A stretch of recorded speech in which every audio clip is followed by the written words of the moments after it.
تو ہم یعنی پہلے سے جانتے ہیں کہ یہ چاند ایک ایسی جگہ ہے جہاں پہ زندہ رہنا انسان کا ممکن نہیں ہے، تو پھر وہاں پہ بار بار جانے کی کوشش کیوں جا رہی ہے، اس کے لیے پیسے کیوں خرچ کیے جا رہے ہیں؟ یہ بائی دا وے امیر ضیافہ صاحب کا سوال ہے، جو ہمارے بہت محنتی اور بہت قابل اور بہت زیادہ کام کرنے والے والنٹیئر بھی ہیں. تو اس کے بجائے کسی قابل رہائش سیارے کو کیوں نہ تلاش کیا جائے؟ جی. سو پہلی بات تو یہ ہے کہ اس سوال میں آئی ڈونٹ نو کہ ایسا لگ رہا ہے کہ یہ assumption ہے کہ جو انہوں نے لکھا ہوا ہے نا کہ ہم چاند کی بجائے یہاں پہ لکھا ہوا ہے کہ ایسے سیارے تلاش کریں جہاں پہ ہم رہ سکیں. تو یہ assumption ہے کہ ایز اف کہ وہ ریسرچ نہیں ہو رہی. بالکل ہو رہی ہے. ایکزو ہوں پلانٹس کے اوپر میری اپنی ایک کالیگ ہے، ایک دو کالیگز ہیں جو کام کرتے ہیں ایکزو پلانٹس کے اوپر. تو ایسے سیاروں کی تلاش جہاں پہ انسان رہ سکے وہ جاری ہے. ایسا نہیں ہے کہ اگر ہم چاند پہ جائیں گے تو ہم وہ ریسرچ نہیں کر رہے. دوسری بات یہ ہوں ہے کہ اگر ہم ایسے سیارے تلاش کر بھی لیں جہاں پہ انسان جو ہے وہ رہ سکتا ہے، تو ابھی کوئی امید نہیں ہے ہمارے پاس ایٹ لیسٹ اس ایرا کے اندر کہ ہم وہاں پہ جا سکیں گے. انفیکٹ ہمارا جو نیئرسٹ ستارہ ہے پروکسیما سینچوری، وہاں پہ بھی جانے کے لیے ہمیں ہزاروں سال چاہیے، بیکاز وہ آلموسٹ 4 لائٹ ایئرز دور ہے ہم سے. تو ہوں اگر ہم ایسا سیارہ تلاش کر بھی لیں تو وہاں پہ ہم جا تو نہیں رہے ابھی. تو اگر ہم نے اس ٹیکنالوجی کو ڈیولپ کرنا ہے اور ہمیں یہ سیکھنا ہے کہ اسپیس فلائٹ کیسے کرنی ہے، تو آپ سٹارٹ ایسے کرو گے کہ آپ کے جو قریب ترین جو باڈیز ہیں جیسے کہ چاند یا مارس، پہلے آپ وہاں پہ جاؤ اور پھر آپ آف ہوں کورس آگے آگے پلانٹس پہ جا سکتے ہو. تو یہ جو ہوں پہلا قدم ہے، اگر آپ نے جانا ہے کسی ایسے پلانٹ کے اوپر جہاں پہ انسان رہ سکتا ہے، تو جو پہلا قدم آپ اٹھاؤ گے اس پورے جرنی کے اندر وہ یہی ہے کہ آپ پہلے چاند پہ جاؤ اور پھر مارس پہ جاؤ رائٹ اور پھر اس سے آگے رائٹ جاؤ. رائٹ. تو تھوڑا سا اس میں اور میں اگر ایڈ کر دوں تو مقصد صرف چاند پہ جانا ہی نہیں ہے، بلکہ یہ بھی دیکھنا ہے کہ چاند پہ ہم ایک سسٹینیبل انوائرمنٹ کیسے پیدا کر سکتے ہیں. رائٹ. چاند پہ ہم ایندھن کیسے ڈھونڈ سکتے ہیں، یعنی وہاں کے جو لوکل ریسورسز ہیں ان کو استعمال کر کے ہم وہاں پہ رہائش کیسے کر سکتے ہیں. تو اگر ہمیں کسی اور سیارے پہ جانا ہے تو ایسی کوئی گارنٹی نہیں ہے کہ وہاں پہ ہمیں ہر چیز بنی بنائی مل جائے گی. اور ہم زمین سے اتنا سارا سامان لے کے نہیں جا سکتے کہ کیونکہ اگر آپ کو کسی سیارے پہ جانا ہے، اور خاص طور پہ کسی دوسرے شمسی سسٹم کے یعنی دوسرے ستارے کے سیارے پر جانا ہے، تو واپسی کا امکان تو کوئی نہیں ہے.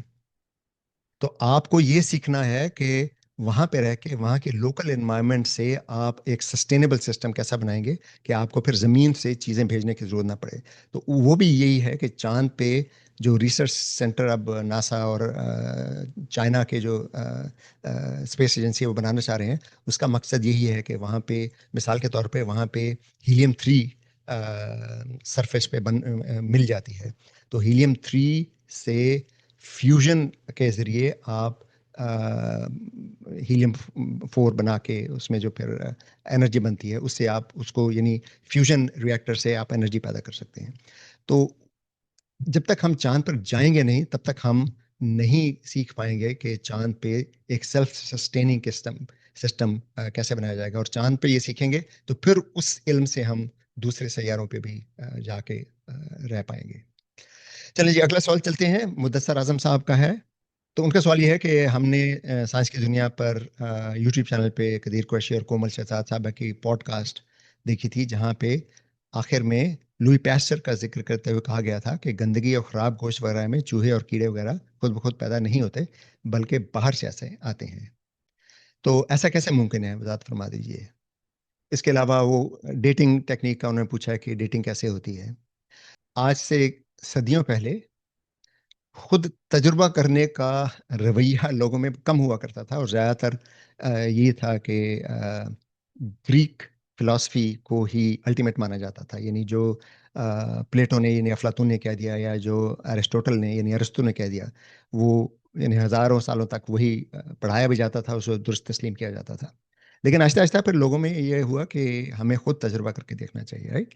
تو صدیوں تک لوگ یہی سمجھتے تھے کہ اگر آپ کوئی باہر گوشت رکھتے ہیں یا کھانے کی چیز رکھتے ہیں تو یا کوئی گندگی ہو تو اس میں خود بخود کیڑے مکھیاں اور بعض اوقات تو یہ کہتے ہیں کہ چوہے بھی خود ہی پیدا ہو جاتے ہیں. رائٹ. تو یہ بات درست ہے کہ اگر آپ گوشت باہر رکھتے ہیں تو چند دنوں بعد اس میں کیڑے نظر آنے لگیں گے. لیکن ایسا ہوتا کیوں ہے؟ یہ تجربات 16ویں 15ویں صدی میں شروع ہوئے تھے. اور اس میں جو آسان سا تجربہ ہے کہ انہوں نے گوشت کے 2 پیس لیے، ایک کو بند کنٹینر میں رکھا، ایک کو کھلے کنٹینر میں رکھا، تو انہوں نے دیکھا کہ بند کنٹینر جو ہے، یعنی جس پہ مکھیاں وغیرہ نہیں جا سکتی، ان میں کیڑے نہیں آئے، صرف جو کھلے کیڑے تھے، کھلے جو گوشت تھا اس میں کیڑے آئے. تو اس طرح سے لوگوں نے پھر یہ اندازہ لگایا کہ یہ شاید خود بخود پیدا نہیں ہوتے، بلکہ یہ مکھیوں کے انڈوں سے لاروے بن رہے ہیں. اسی طرح چوہوں پہ بھی یہ تجربات کیے گئے کہ چوہے اسی وقت آتے ہیں جب وہ چیز کھلی ہو. تو اس سے ہمیں یہ پتہ چلا کہ زندہ، خاص طور پہ جب زندہ اجسام کی بات کرتے ہیں تو ہم کہتے ہیں ملٹی سیلولر جو آبجیکٹس ہیں وہ ایسے خود بخود پیدا نہیں ہوتے، وہ ماں باپ سے پیدا ہوتے ہیں. تو لوئی پیسچر کا جو تجربہ تھا وہ جراثیم کے بارے میں تھا. اب جراثیم جو ہے وہ یعنی جو یک خلوی جانور ہے. اس سے پہلے جو ہم بات کر رہے تھے وہ ملٹی سیلولر کی تھی، اور ملٹی سیلولر میں تو پہلے سے اسٹیبلش تھا، یعنی لوئی پیسچر سے بھی پہلے اسٹیبلش تھا کہ یہ خود بخود پیدا نہیں ہوتے، یہ ماں باپ سے پیدا ہوتے ہیں. لیکن یہ ہے کہ ہم اگر ٹریس کریں ان کو تو ہمیں پتہ چل جاتا ہے یہ کہاں سے آئے ہیں. لوئی پیسچر نے جو تجربہ کیا تھا وہ یہ تھا کہ جراثیم بھی ہوا سے آتے ہیں، یعنی جو چیز خراب ہوتی ہے وہ جراثیم کی وجہ سے یا فنگس کی وجہ سے ہوتی ہے، اور وہ بھی ہوا سے آتے ہیں. اگر آپ بالکل ایئر ٹائٹ پیکج رکھیں تو پھر وہ چیزیں نہیں آتے. تو اس طرح سے ہمیں پتہ چلا کہ یہ چیزیں خود بخود پیدا نہیں ہوتی. اور اب تو چونکہ ہم بایولوجی کو سمجھتے ہیں، بایو کیمسٹری کو سمجھتے ہیں، تو ہمیں یہ علم ہے کہ ہر ملٹی سیلولر نو ایک خلیے سے بنتی ہے. یعنی جو انسان ہو یا جانور ہوں یا پرندے ہوں یا پودے ہوں، یہ سب ملٹی سیلولر ہیں، اور ان کا آغاز ایک فرٹیلائز خلیے سے ہوتا ہے، اور اس کے بعد پھر اس کے تقسیم اور اس کی پھر اسپیشلائزیشن، اس سے یہ بنتے ہیں. سنگل سیل جو ہے وہ بھی خود بخود نہیں بن جاتے، وہ بھی یعنی ماضی میں جب زندگی شروع ہوئی تھی 4 ارب سال پہلے، اس وقت ماحول بہت مختلف تھا، اس کی بات نہیں کر رہے. لیکن آج کل بیکٹیریا بھی خود بخود پیدا نہیں ہوتے، یہ بھی فشن یعنی خلیوں کی تقسیم سے پیدا ہوتے ہیں. ویسے ایک دوسرا آپ بات کا جو سوال تھا. جی گو سوری ہیڈ ایک بات گو جو ہیڈ. آپ نے کی وہ شاید کسی کو عجیب سی لگے. آپ نے کہا کہ یہ جو جراثیم ہوتے ہیں وہ بھی ہوا سے آتے ہیں. ہوا سے وہ اس لیے آتے ہیں بیکاز ہوا میں سپورز ہیں. ایسا نہیں کہ ہوا اٹ رائٹ سیلف جو ہے وہ جراثیم پیدا کر رہی ہے، اس کے اندر کچھ ہے رائٹ. ہوا کے اندر جو کہ بالکل پیدا کر رہا بالکل ہے. بالکل. تو وہ مطلب پہلے کسی جرثومے سے، اس کی فشن سے، اس کی تقسیم سے، اور جرثومے بنے یعنی اور بیکٹیریا بنے، وہ پھر ہاتھوں کو لگ گئے ہمارے، وہاں سے آ گئے، یا جو برتن استعمال ہوا تھا اس میں پہلے سے تھے وہاں سے آ گئے، یا جو ایئر بورن ہو جاتے ہیں، جیسے کوئی چیز اگر ڈرائی ہو جائے تو وہ پھر وہ ہوا میں اڑنے لگتی ہے، اس کے ذرات ان پہ جراثیم ہوتے ہیں. اچھا، دوسرا سوال جو تھا وہ کاربن، آپ کا ڈیٹنگ کا تھا. تو ڈیٹنگ کے بہت سے طریقے ہیں، وہ اس میں تفصیل میں جانے کا تو وقت نہیں ہے. لیکن جب ہم کسی بایولوجیکل میٹیریل کی ڈیٹنگ کرتے ہیں، یعنی جو حیاتیاتی ٹیشو ہے، تو اس کے لیے کاربن ڈیٹنگ کا استعمال کرتے ہیں. کاربن ڈیٹنگ جو ہے اس میں یہ ہوتا ہے کہ کاربن کی مختلف آئسوٹوپس ہوتے ہیں، ان میں ایک آئسوٹوپ ہے جو کاربن 14 ہے، اور یہ فضا میں سورج کی روشنی کی وجہ سے یہ مسلسل بنتا رہتا ہے. یعنی سمجھ لیجئے کہ فوٹون کی وجہ سے جو انرجی سے نائٹروجن، بعض اوقات نائٹروجن کا آئٹم جو ہے کاربن 14 میں تبدیل ہو جاتا ہے. اب یہ کاربن 14 جو ہے یہ کنٹینیوسلی بن رہی ہے، اور یہ ہوتا ہے مطلب بہت زیادہ نہیں ہوتے، یہ پی پی ایم لیول یعنی پارٹ پر ملین لیول پہ ہوتے ہیں. یعنی اگر آپ ایک ملین مالیکول لیں تو اس میں 2-3 ایسے ہوں گے، مجھے اب وہ ایگزیکٹ ریشو یاد نہیں ہے، لیکن یہ مسلسل بنتے رہتے ہیں. اور یہ جو ہے کاربن 14 یہ ایک تابکار آئسوٹوپ ہے، اور اس کی جو تابکاری کی شرح ہے وہ تقریباً 5,000 سال 5,700 ایسا کچھ ہوتا ہے. تو یعنی یہ ڈکے ہوتے رہتے ہیں. تو جب تک کوئی جانور زندہ ہے وہ پتے کھا رہا ہے. پتے جو ہیں وہ آپ کو پتہ ہے کہ کاربن ڈائی آکسائڈ جو ہے اس کو اور پانی کو فوٹوسنتھسس کے ذریعے اپنے شوگرز بناتے ہیں. وہ پھر پتے جانور کھاتے ہیں، ان جانوروں کو دوسرے جانور کھاتے ہیں. تو یہ ہے کہ یہ کاربن 14 مسلسل یہ جو حیاتیاتی ٹیشو ہے اس میں شامل ہو جب تک وہ جانور زندہ ہے.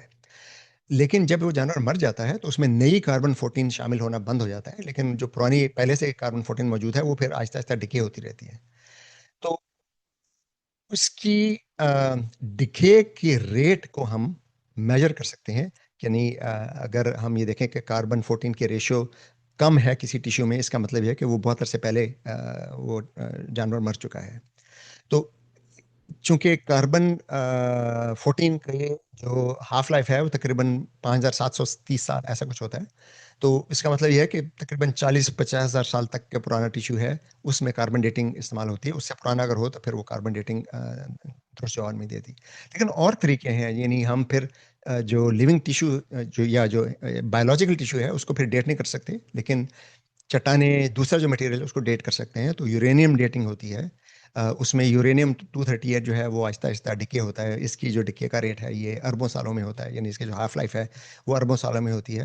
اور جب وہ چٹانیں بن تھیں، یعنی جب وہ زمین کی سطح نیچے لیکوڈ میں، تو یورین 238 کی شرح جو ہے وہ ہمیں معلوم ہے کہ وہ کیا ہوتی ہے. تو چٹان بننے کے بعد وہ نئی یورینیم 238 تو اس میں نہیں شامل ہو سکتی، لیکن یورینیم 238 ڈکے ہو کے وہ لیڈ میں تبدیل ہوتا رہتا ہے. تو اس طرح سے ہم یورینیم 238 اور لیڈ کی شرح کسی چٹان میں دیکھیں تو اس سے ہمیں یہ پتہ چل جاتا ہے یہ چٹان کتنی پرانی ہے. تو اس کے علاوہ اور طریقے ہیں، پوٹاشیم آرگون ڈیٹنگ ہے. تو اس طرح سے ہم پرانی جو چیزیں ہیں ان کی ڈیٹنگ کر سکتے ہیں. ایک میں نے پہلے ویڈیو بنایا تھا، اس میں میں نے تفصیل سے ذکر کیا تھا. آپ اگر موقع ملے تو دیکھیے گا، یا سائنس کی دنیا پہ آرٹیکل موجود ہیں ڈیٹنگ ٹیکنیکس کے حوالے سے. اچھا جی، یہ اگلا سوال جو ہے ضیاء الحق صاحب کا ہے. اس میں وہ پوچھتے ہیں کہ لیپ ایئر میں اضافی دن فروری کو جو دیا جاتا ہے، پوچھ رہے ہیں کہ اس کا مطلب یہ جو الگورتھم ہے وہ کیا ہے. یعنی جو ہر 4 سال بعد لیپ کا سال آتا ہے، لیکن جو 4 پہ تقسیم ہو جائے اس پہ، لیکن اگر وہ پوری صدی کمپلیٹ ہو رہی ہے جیسے 2000 یا 1900 یا 1800، تو اس میں پھر لیپ کے سال کا اضافی نہیں بنتا. تو انہوں نے یہ پوچھا ہے کہ تو یہ الگورتھم کیا ہے. رائٹ، سو اس میں ایک بات یہ ہے کہ ہم کہتے ہیں کہ ارتھ جو ہے اس کا جو روٹیشن پیریڈ ہے سن کے ارد گرد، ریولیوشن پیریڈ، سوری روٹیشن نہیں، وہ 1 سال ہے. لیکن ایکچولی وہ 1 سال سے تھوڑا سا کم ہے، سوری تھوڑا سا زیادہ ہے. تو ہوتا یہ ہے کہ جب وہ اگر آپ کوشچن پوچھو کہ کتنا زیادہ ہے ارتھ کا روٹیشن ریولیوشن پیریڈ جو ہے وہ 1 سال سے، تو اس کا آنسر ہے کہ آلموسٹ 1/4 دن. ٹھیک ہے، یعنی کہ ارتھ کو آلموسٹ 365 اور آلموسٹ 1/4 دن لگتا ہے سن کے چکر رائٹ لگانے میں. تو ہوتا رائٹ. یہ ہے کہ کیا کہتے ہیں، جب ہم 4 سال بیت جاتے ہیں تو ہوتا یہ ہے کہ ارتھ جو ہے وہ سن کے چکر جو لگا رہی ہے اس کو وہ ایکسٹرا 1 دن جو ہے وہ گین کر لیتی ہے. تو ہم یہ کرتے ہیں کہ ہم 4 سال بعد جو ہے وہ 1 دن ایڈ کر دیتے ہیں سال کے اندر، جس کی وجہ سے ہمارے پاس لیپ ایئر ہے. لیکن میں نے جو پہلے کہا تھا نا کہ جو ارتھ کا جو ٹائم ہے ریولیوشن کا سن کے ارد گرد وہ آلموسٹ 1/4 ہے، اس کا مطلب ہے کہ وہ ایگزیکٹلی 1/4 نہیں ہے، اس کا آلموسٹ 1/4 ہے. تو ہوتا یہ ہے کہ جب ہم یہ کریکٹ کرتے ہیں نا کہ وہ کیا کہتے ہیں لیپ ایئر کے لیے، تو ایکچولی ہم اوور کریکٹ کر دیتے ہیں. تو ہوتا یہ ہے کہ اگر جب ہم اوور کریکٹ کرتے ہیں تو اس کا مطلب یہ ہے کہ ہم زیادہ ڈال رہے ہیں. یعنی کہ ارتھ نے ایک پورا دن گین نہیں کیا تھا 4 سال بعد، 1 دن سے تھوڑا سا کم گین کیا تھا. تو جب ہم 1 دن ایڈ کر دیتے ہیں 4 سال بعد، تو ہوتا یہ ہے کہ وہ جو ہم نے اوور کریکٹ کیا نا وہ ایڈ اپ ہوتا ہے. تو اس کے لیے ہم کرتے یہ ہے کہ 100 سال بعد 1 دن نکال دیتے ہیں. یعنی کہ نکالنے کا مطلب ہے کہ 100 سال بعد جو ہے وہ ہم لیپ ڈے ایڈ نہیں کرتے، تو اس رائٹ سے پھر ہم رائٹ. واپس آ جاتے ہیں اس پہ. لیکن کیا ہم نے صحیح طریقے سے انڈر کریکٹ کر لیا اس کو؟ اٹ ٹرنز آؤٹ کہ نہیں، ہم انڈر کریکٹ کر دیتے ہیں 100 سال بعد. اگر ہم 100 سال بعد لیپ دن ایڈ نہ کریں نا تو تھوڑا سا پیچھے آ جاتے ہیں ہم، لیکن جتنا پیچھے آنا چاہیے اس سے زیادہ پیچھے آ گئے ہیں. تو پھر اس رائٹ. کے لیے ہم یہ کرتے ہیں کہ 400 سال بعد ہم دوبارہ ایڈ کر دیتے ہیں. ٹھیک ہے، تو یہاں پہ لکھا ہوا ہے نا کہ جو 100 پہ تقسیم ہوتے ہیں سال، اس میں لیپ ایئر جو ہے وہ کیا کہتے ہیں نہیں ہوتا. وہ تب ہوتا ہے جب آپ کا سال 400 پہ ڈیوائڈ ہو، نہ کہ 100 کے اوپر. For right example right. 2000 ایک لیپ ایئر تھا، وہ اس لیے کیونکہ وہ 400 پہ ڈیوائڈ ہوتا ہے، نہ کہ 100 پہ. رائٹ، 1900 جو تھا وہ لیپ ایئر نہیں تھا، 2100 بھی لیپ ایئر نہیں ہوگا، 2400 لیپ ایئر ہوگا. ٹھیک ہے، تو رائٹ یہ اس کے پیچھے رائٹ ریشنل ہے. بائی دا وے اس کے اوپر ایک ویڈیو رائٹ. بھی ہے، مجھے یاد نہیں آ رہا کس سال کیا ہے وہ، لیکن وہ ایک نیل ڈیگراسس ٹائسن کی ایک ویڈیو جس میں وہ یہ ایکسپلین کر رہے ہیں. تو یہ اس کے پیچھے کی اس کا پیچھے کا ریشنل ہے. رائٹ. تو ایک تھوڑی سی یہ وضاحت کر دوں، بعض اوقات لوگ یہ بھی پوچھتے ہیں جی کہ اس کی ضرورت کیا ہے، کریکشن کی ضرورت کیا ہے. تو بہت آسان ہے، خاص طور پہ ہم لوگ جو مسلمان ہیں ہمارے لیے سمجھنا بہت آسان ہے، اس لیے کہ چاند کا جو 1 سال ہے، یعنی چاند کے جو 12 ماہ ہیں، وہ ہمیں پتہ ہے کہ وہ زمین کے 1 سال سے تقریباً 10 دن کم ہوتے ہیں. رائٹ. تو اسی وجہ سے رمضان کا جو مہینہ ہے، مبارک مہینہ ہے، وہ ہر سال تقریباً 10 دن پہلے آ جاتا ہے پچھلے سال کی نسبت، رائٹ؟ اور تقریباً 36 سال بعد رمضان اسی موسم میں آ جاتا ہے جو 36 سال پہلے تھا۔ تو اس کی وجہ کیا ہے؟ اس کی وجہ یہی ہے کہ ہم چاند کے جو 12 ماہ ہے وہ چونکہ زمین کا سورج کے گرد جو ایک چکر ہے اس سے کم ہوتے ہیں، تقریباً 10 دن کم ہوتے ہیں، اور ہم اس کے کریکشن نہیں کرتے، تو اس وجہ سے جو تاریخیں ہیں وہ موسم کے حساب سے تبدیل ہوتی رہتی ہیں۔ اگر سورج کا جو یہ شمسی سسٹم ہے اس میں ہم کریکشن نہ کریں تب بھی یہی ہوگا کہ آج سے 1000 2000 سال بعد، یعنی اس وقت 25 دسمبر یا 23 24 دسمبر جو ہے وہ ناردن اس میں ہیمسفیئر میں چھوٹے سے چھوٹا دن ہوتا ہے، لیکن اگر ہم یہ کریکشن نہ کریں تو ہم یہ دیکھیں گے کہ وہ چھوٹے سے چھوٹا دن جو ہے وہ 23 دسمبر کے بجائے وہ کہیں جنوری میں چلا جائے گا یا کہیں نومبر میں آ جائے گا، اور یہ موسم تبدیل ہونے لگیں گے۔ یعنی اگر ہم ہزاروں سال تک یہ فکس نہ کریں تو پھر یہ ہے کہ جو شمالی نصف کرہ ہے اس میں سردیاں جو ہیں وہ کہیں ستمبر میں شروع ہو جائیں گی اور جنوری میں ختم ہو جائیں گی، ایسا ہو جائے گا۔ تو یہ فکس کرنے کے لیے کہ تاریخیں اور موسم ایک دوسرے کے ساتھ سنکرونائز رہیں، ہمیں یہ کریکشنز کرنی پڑتی۔ اگلا سوال ہے عاطف علی صاحب کا۔ یہ سوال بہت عام ہے، بہت سے لوگ کرتے ہیں، اور یہ ایک یعنی غلط فہمی کی پر مبنی سوال ہے، اور سمجھ لیجئے کہ تعصب پر مبنی سوال ہے۔ سوال یہ ہے کہ سائنس کی ترقی عام انسان کے لیے کیا کر رہی ہے؟ پوری دنیا میں کروڑوں لوگ سائنس کی وجہ سے مر رہے ہیں، کچھ کام نہ کرنے کی وجہ سے اور کچھ سائنس کے بنائے گئے بم گولیوں سے۔ تو یہ تو میں نہیں سمجھتا کہ اگر آپ یہ دیکھیں کہ کتنے لوگ بم گولیوں کی وجہ سے ہر سال مرتے ہیں، اور کتنے لوگ میڈیکل سائنس میں جو ترقی ہے اور جو صاف پانی فراہم کرنے کی جو قابلیت ہے اور جو گندے پانی کے نکاسی کا جو نظام ہے، اس کی ترقی سے کتنے اربوں لوگ ہر سال زندہ رہتے ہیں جو آج سے 200 300 سال پہلے زندہ نہیں رہ سکتے تھے۔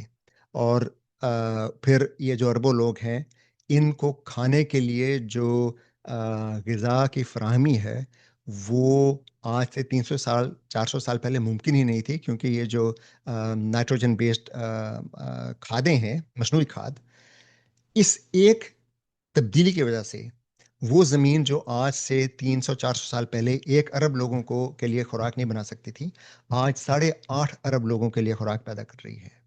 تو یہ سائنس کی ہی وجہ سے ہوا ہے، یہ بالکل درست ہے کہ یعنی پہلی تو بات یہ ہے کہ سائنس از خود نہ اچھی ہے نہ بری ہے، سائنس صرف ایک علم ہے۔ سائنس دنیا کے بارے میں، یعنی جو فزیکل کائنات ہے، طبعی کائنات ہے، اس کے بارے میں انفارمیشن حاصل کرنے کا، اس کو سمجھنے کا ایک طریقہ ہے۔ اس طریقے سے ہمیں جو علم حاصل ہوتا ہے اس کو بھی ہم سائنس کہہ دیتے ہیں۔ یعنی جب یہ کہتے ہیں کہ سائنس کہہ دیجیے کہ ایٹم میں الیکٹران پروٹون نیوٹرن ہوتے ہیں، تو یہ سائنسی طریقہ کار سے حاصل کیا گیا علم ہے، اس کو بھی ہم سائنس کہہ دیتے ہیں، رائٹ؟ اب اس علم کے جاننے سے نہ کسی کو فائدہ ہوا نہ کسی کو نقصان ہوا، لیکن اس علم کے جاننے سے جن لوگوں نے پھر ایٹم بم بنایا اس ایٹم بم سے نقصان ہوا۔ اسی علم کو جاننے سے جن لوگوں نے وہ میڈیکل ڈیوائسز بنائی جس سے ہم کینسر کا علاج کرتے ہیں، تو عین اسی علم سے انسانوں کا فائدہ بھی ہوا۔ تو انسان کا فائدہ اور نقصان سائنس سے نہیں ہوتا، ٹیکنالوجی سے ہو سکتا ہے، لیکن ٹیکنالوجی میں بھی اگر آپ فوائد دیکھیں تو فوائد اس قدر زیادہ ہیں۔ آج سے 100 سال پہلے جب ویکسین نہیں ہوتی تھی، ہر 10 بچوں میں سے 3 یا 4 بچے پہلے سال میں ہی مر جاتے تھے۔ 50% آبادی لغت تک نہیں پہنچتی تھی۔ آج بچوں کے مرنے کی شرح دنیا کے جو ترقی یافتہ علاقے ہیں، ممالک ہیں، اس میں 0.001% سے بھی کم ہے۔ ہمارے ہاں ابھی بھی تھوڑی سی زیادہ ہے، جو بہت بدقسمتی کی بات ہے، اس لیے کہ ان بچوں کو بچایا جا سکتا ہے، لیکن چونکہ میڈیکل سہولیات نہیں ہیں تو بعض اوقات بچوں کو بچانا ممکن نہیں ہوتا۔ لیکن ہمارے ہاں بھی پچھلے 100 سال کی نسبت چائلڈ مورٹیلٹی ہیز پلمٹڈ، اس کی جو شرح ہے بہت کم ہو گئی ہے، کیونکہ سائنس کی وجہ سے ہوا ہے۔ تو ہم اگر اپنا نظریہ پہلے سے قائم نہ کریں، یعنی ہم صرف منفی چیزوں کو نہ دیکھیں، ہم مثبت اور منفی دونوں کو دیکھیں، تو سائنس کے فوائد سائنس کے نقصانات کی نسبت کئی ہزاروں گنا زیادہ ہیں. احسان کچھ کہنا چاہیں گے آپ؟ یہاں پہ ایک بات یہ کہ یہ جو یہاں پہ بات کی ہوئی ہے کہ آئی تھنک ایک بات تو آپ نے کر دی کہ اگر آپ کمپیئر کریں ان ڈیتھس کو جو کہ اگر ان چیزوں سے پہلے ہوتی تھیں جو کہ ہمیں سائنس کی وجہ سے ملی ہیں تو وہ بہت زیادہ ہیں ایز کمپیئر ٹو جو ڈیتھس آج ہوتی ہیں. لیکن یہ جو لکھا ہوا ہے نا کہ سائنس کی وجہ سے لوگ مر رہے ہیں، آئی تھنک لوگ مرتے ہیں ہیومن نیچر کی وجہ سے. آئی مین ہیومن نیچر جو ہے وہ بالکل جیسی ہے بالکل ویسی ہی رہے گی. تو بالکل. سائنس کو بلیم کرنا آئی تھنک صحیح نہیں ہے یہاں پہ، بیکاز ہیومن نیچر جو ہے اس کی وجہ سے لوگ مر رہے ہیں، نہ کہ سائنس اٹ کی وجہ سے. اور دوسری بات یہ ویسے اب مجھے نہیں پتا آپ یہ ڈالیں گے یا نہیں اس سیشن کے اندر، اگر نکالنا ہو تو آپ نکال دینا. لیکن اگر یہی کرائٹیرین آپ نے رکھنا ہے تو اس دنیا کی تاریخ میں سب سے زیادہ جس چیز کی وجہ سے لوگ مرے ہیں نا وہ مذہب ہے. تو کیا آپ کہہ دیں گے کہ مذہب برا ہے؟ مجھے پتا ہے آپ نہیں کہو گے یہ بات، بیکاز لوگ Yeah, مرے ہیں اس کی وجہ سے. yeah, تو یہ yeah, کرائٹیرین بوگس ہے بالکل، کہ جسٹ right, بیکاز ایک چیز کی وجہ سے لوگ مرے ہیں تو وہ چیز بری ہے. نہیں، یہ right. بات سچ نہیں ہے. اچھا، ایک اور بات اس میں جو ضمن میں کہوں گا کہ یہ بات ٹھیک ہے کہ ایٹم بم بنانا یا گولیاں بنانا یا بندوقیں بنانا یہ ٹیکنالوجی کا کام ہے، یہ انجینئر کرتے ہیں، یہ اس میں سائنسدان مدد بھی کرتے ہیں. لیکن ایٹم بم یا کوئی بھی بم چلانا ہے یا نہیں چلانا یہ فیصلہ سائنسدان نہیں کرتے، یہ فیصلہ سیاستدان کرتے ہیں. رائٹ. ایٹم بم بنانا ہے یا نہیں بنانا یہ فیصلہ بھی سائنسدان نہیں کرتے، یہ سیاستدان کرتے ہیں. کوئی بھی ٹیکنالوجی جو دفاع کے لیے یا جنگ کے لیے بنائی جاتی ہے، اس ٹیکنالوجی کے بنانے کا فیصلہ سائنسدان نہیں کرتے، سیاستدان فیصلہ کرتے ہیں. اور سیاستدانوں کو آپ اور میں چنتے ہیں. ہم یہ ڈیسائیڈ کرتے ہیں کہ کون سا سیاستدان. اب یہ وہ الگ بات ہے کہ دھاندلی ہوتی ہے، ہوتا ہے وہ ہوتا ہے، لیکن بیسک جو سسٹم ہے وہ یہی ہے کہ دنیا میں زیادہ تر ممالک میں عوام یہ فیصلہ کرتے ہیں کہ سیاستدان کون بنیں گے، کون ملک چلائیں گے. اور وہ ملک چلانے والے فیصلہ کرتے ہیں کہ انہوں نے ڈیفنس پہ کتنا خرچہ کرنا ہے، انہوں نے صحت پہ کتنا خرچہ کرنا ہے. یا اگر یا پھر آپ کو نہ بھی جی چوز کریں، اگر کوئی ڈکٹیٹر بھی ہے تو اگین وہاں پہ بھی سائنسدان فیصلہ نہیں کر رہے، وہاں پہ سائنسدان جو ڈکٹیٹر ہے وہ فیصلہ ایگزیکٹلی کر رہے ہیں. بالکل بالکل. تو فنڈنگ کس پروجیکٹ کی کرنی ہے یہ فیصلہ حکومت کرتی ہے، سائنسدان نہیں کرتے. سائنسدانوں کو بتایا جاتا ہے کہ آپ کو اس پروجیکٹ کے لیے اتنے فنڈ مل رہے ہیں، اس پروجیکٹ کے لیے اتنے فنڈ مل رہے ہیں. تو یہ شکایت آپ سیاستدانوں سے اور حکام سے کیجیے.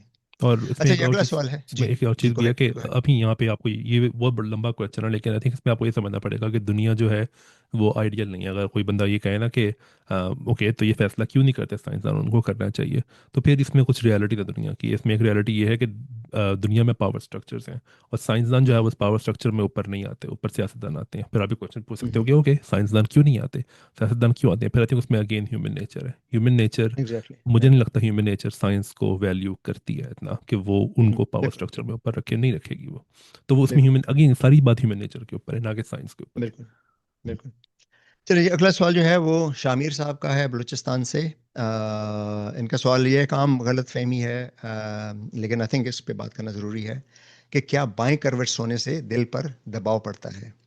تو یہ ایک تو میں پہلے یہ کہوں گا کہ ہم جب سونے لگتے ہیں اس وقت تو ہم فیصلہ کر سکتے ہیں کہ ہم کیسے سوئیں گے، دائیں کروٹ سوئیں گے، بائیں کروٹ سوئیں گے، پشت کے بل پہ سوئیں گے یا پیٹ کے بل پہ سوئیں گے.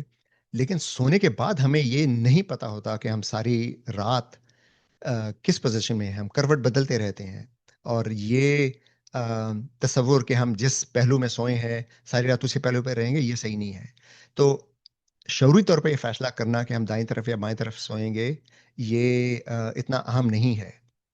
لیکن یہ جو آپ کا سوال ہے کہ بائیں کروٹ سونا دل پہ بوجھ ڈالتا، تو ایسا نہیں ہے، دل نہیں دبتا.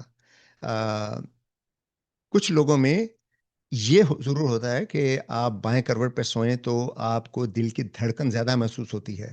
تو وہ ہو سکتا ہے کہ آپ کو یہ محسوس ہو رہا ہے کہ دل پہ دباؤ پڑ رہا ہے. کچھ لوگوں کو یہ ہوتا ہے کہ دائیں سونا جو ہے وہ اچھا ہے، بائیں سونا جو ہے وہ اچھا نہیں ہے. ان کی کوئی زیادہ اہمیت نہیں ہے.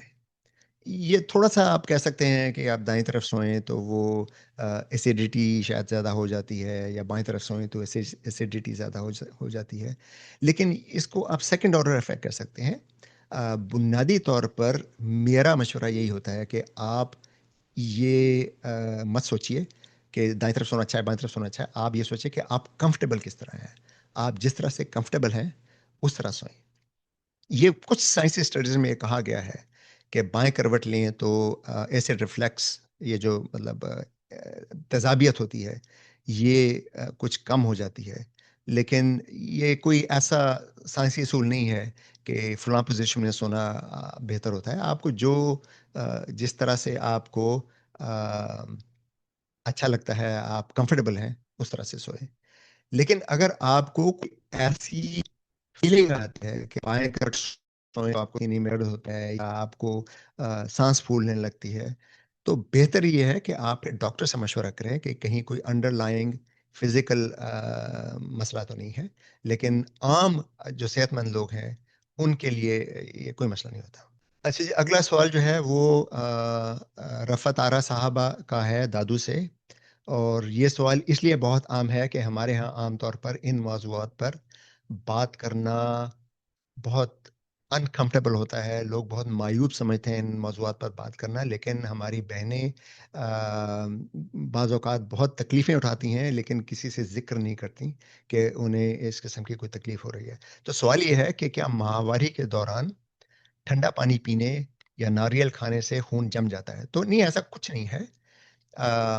تو پہلی تو بات یہ ہے کہ ماہواری کا خون جو ہے یوٹرس سے آتا ہے، اور غذا کے سسٹم کا یوٹرس سے کوئی براہ راست تعلق نہیں ہے.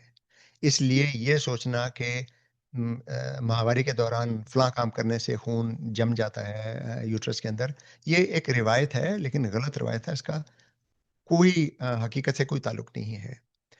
تو پہلی تو بات یہ ہے کہ تھوڑا سا اگر میں عرض کر دوں کہ جو خواتین جنہیں پیریڈ آتے ہیں وہ کیوں آتے ہیں؟ اس لیے کہ ہر ماہ اووری سے ایک بیضہ خارج ہوتا ہے، اور بیضہ خارج ہونے سے پہلے یوٹرس میں اس بیضے کے فرٹیلائز ہونے کی صورت میں امپلانٹیشن ہوتی ہے. یعنی وہ پھر یوٹرس میں جا کے امپلانٹ ہوتا ہے جہاں پہ پھر بچہ نشو نما پاتا ہے. تو اس کی تیاری کے لیے جو یوٹرس کی اندرونی تہ ہے جسے اینڈومیٹریم کہتے ہیں، اس میں نیا ٹیشو بننے لگتا ہے. اور وہ ٹیشو جیسے میں نے عرض کیا تھا کہ اگر بیضہ خارج ہونے کے بعد فرٹیلائز ہو جائے تو وہ وہاں کے آ کے امپلانٹ ہوتا ہے. اگر پھر بیضہ نہ امپلانٹ ہو، یعنی وہ فرٹیلائز نہیں ہوا، وہ امپلانٹ نہیں ہوا، تو بیضے کے خارج ہونے کے جسم سے خارج ہونے کے بعد یہ جو ٹیشو بنا تھا وہ پھر ضائع ہو جاتا ہے. تو یہ جو ضائع ہونا ہے اس ٹیشو کا، وہ خون کی صورت میں خارج ہوتا ہے جسم سے، جسے ہم ماہواری کا خون کہتے ہیں. تو اس میں نہ تو ٹھنڈے پانی سے اس کو کوئی اثر ہوتا ہے، نہ گرم پانی سے اس کو کوئی اثر ہوتا ہے، نہ ناریل کھانے سے اس پر کوئی اثر آتا ہے، نہ کوئی اور چیز کھانے سے اس پر کوئی اثر آتا ہے. یہ ضرور ممکن ہے کہ کچھ خواتین میں ٹھنڈا پانی پینے سے انہیں کریمپس یا ڈسکمفرٹ زیادہ ہو. لیکن یہ کریمپ یا ڈسکمفرٹ جو ہے، یہ اس کا مطلب یہ نہیں ہے کہ خون جم رہا ہے. تو یہ بالکل ایک صرف ہمارا ایک سمجھ لیجیے کہ توہم ہے، جو ہمارے ہاں توہمات مشہور ہیں ان میں سے ایک ہے. اس میں کوئی ایسی بات نہیں ہے. اگر آپ کو خواتین کو ماہواری کے دوران بہت شدید درد ہو، یا بڑے بڑے کلاٹ آ رہے ہوں، یا بلیڈنگ بہت زیادہ ہو، جس سے کہ پھر وہ خون کی کمی ہو جاتی ہے، خواتین میں آئرن کی کمی ہو جاتی ہے، تو وہ پھر ایسی چیز ہے جس کے لیے آپ کو گائنیکالوجسٹ سے، اپنے ڈاکٹر سے مشورہ کرنا ضروری ہے. لیکن عام حالات میں پیریڈ کے دوران پانی پینا، ٹھنڈا پانی پینا، یا فلاں چیز کھانا فلاں چیز نہیں کھانا، یہ ایسا کچھ نہیں ہے.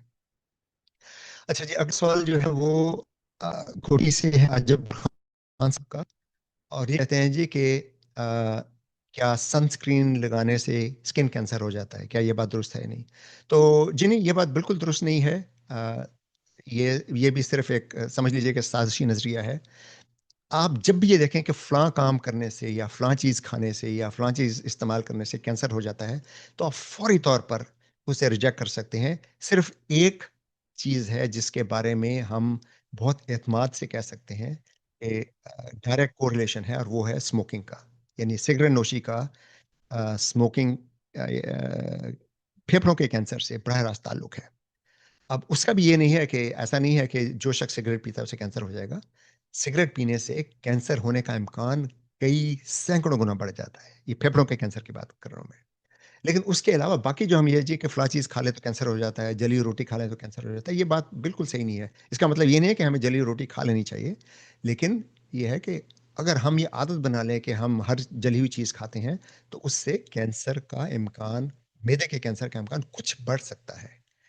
لیکن یہ کہنا کہ فلاں کام سے کینسر ہو جاتا ہے فلاں کام سے نہیں، یہ بالکل غلط بات ہے.